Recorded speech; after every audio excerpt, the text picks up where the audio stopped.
வணக்கம். பரபரப்பு மீடியா செய்திகளுக்காக நான் நிரோஷன்.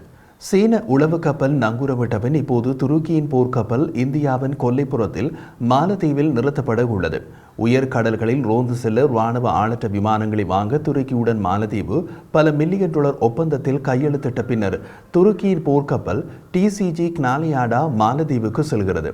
மாலத்தீவு மற்றும் துருக்கி ஆகிய இரு நாடுகளுடனான இந்தியாவின் உறவுகள் வரலாறு காணாத வீழ்ச்சியை அடைந்திருக்கும் நேரத்தில் துருக்கிய போர்க்கப்பலின் வருகை வந்துள்ளது. காஷ்மீர் விவகாரத்தில் பாகிஸ்தானுக்கு துருக்கி வெளிப்படையான ஆதரவு கொடுத்த காரணத்தால் இந்தியாவுக்கும் துருக்கிக்கும் இடையிலான உறவுகள் கீழ்நோக்கி சுழலில் உள்ளன. ஜம்மு காஷ்மீரில் 2019ஆம் ஆண்டு சட்டப்பிரிவு 370 ரத்து செய்யப்பட்டதிலிருந்து சர்வதேச மன்றத்தில் காஷ்மீர் பிரச்சினையை பாகிஸ்தானுக்கு ஆதரவாக எழுப்ப துருக்கி எந்த வாய்ப்பையும் தவறவிடவில்லை.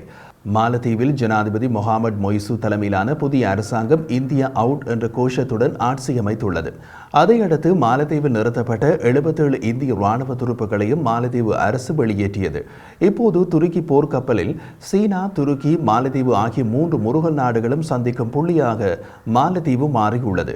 துருக்கி போர்க்கப்பல் டிசிஜி கினாலியாடா ஜப்பானுடனான துருக்கி உறவுகளின் 100வது ஆண்டு நிறைவை குறிக்கும் பயணத்தில் ஜப்பானுக்கு செல்லும் வழியில் தான் மாலத்தீவுக்கு செல்கிறது.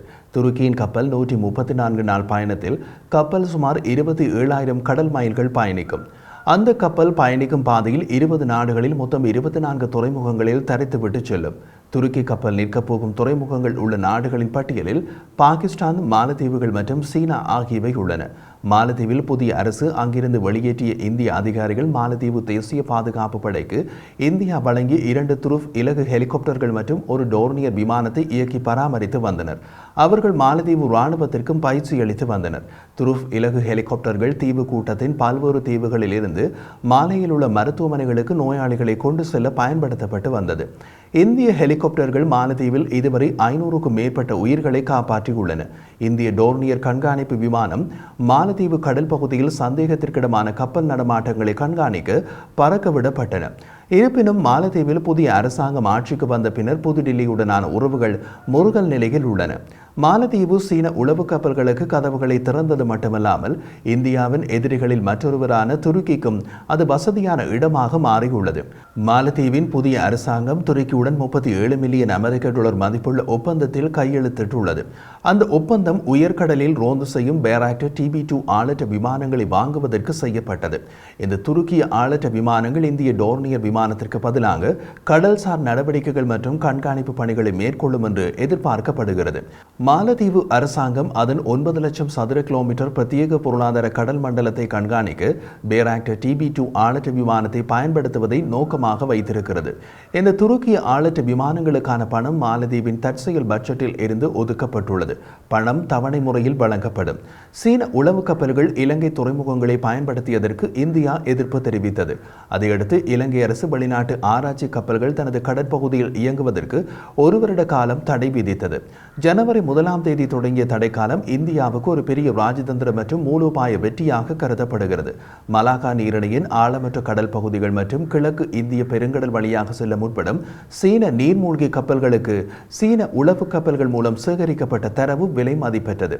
இருப்பினும் மாலத்தீவுகளின் புதிய ஜனாதிபதி முகமது மொய்சு சீன உளவு கப்பல்களுக்கு தமது துறைமுகங்களை திறந்து விடுவதால் இந்திய பெருங்கடல் IORல் அரசியல் சமன்பாடு தந்திரமாகி வருகிறது.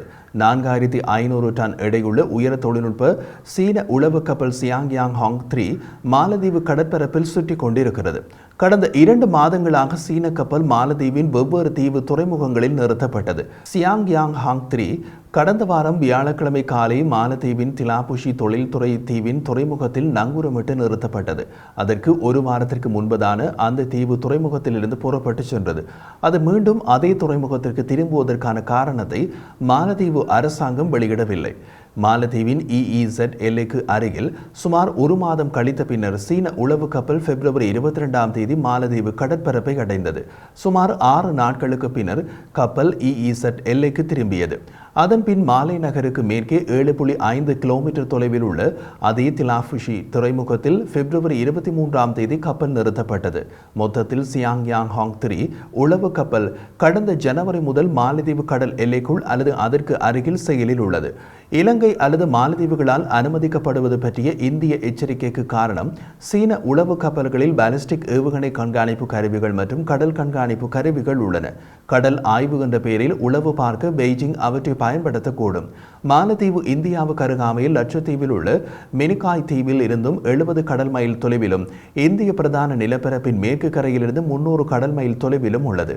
இந்திய பெருங்கடல் பகுதி IUR வழியாக செல்லும் வர்த்தக கடல் பாதைகளின் மையத்தில் மாலத்தீவு மற்றும் இலங்கை அமைந்திருப்பது குறிப்பிடத்தக்க மூலோபாய முக்கியத்துவத்தை கொடுக்கிறது. துருக்கி ஜனாதிபதி எர்டோகன் பாகிஸ்தானுக்கு ஆதரவாக வெளிப்படையாக செயல்பட்டு வருகிறார். 2020இல் எர்டோகன் பாகிஸ்தானுக்கு சென்று காஷ்மீர் விவகாரத்தில் இஸ்லாமாபாத்திற்கு தனது ஆதரவை வழங்கினார். ஜனவரி 2023இல் எர்டோகனின் தனியார் வாடகை ராணுவம் என்று அழைக்கப்படும் சடாட் என்ற துருக்கிய தனியார் ராணுவ நிறுவனம் இந்திய ராணுவத்திற்கு எதிராக போரிட கூலிப்படைகளை காஷ்மீருக்கு அனுப்புவதாக அறிவித்தது. பதிலுக்கு சைப்ரஸ் விவகாரத்தில் துருக்கிக்கு தனது அசைக்க முடியாத ஆதரவை பாகிஸ்தான் உறுதியளித்துள்ளது.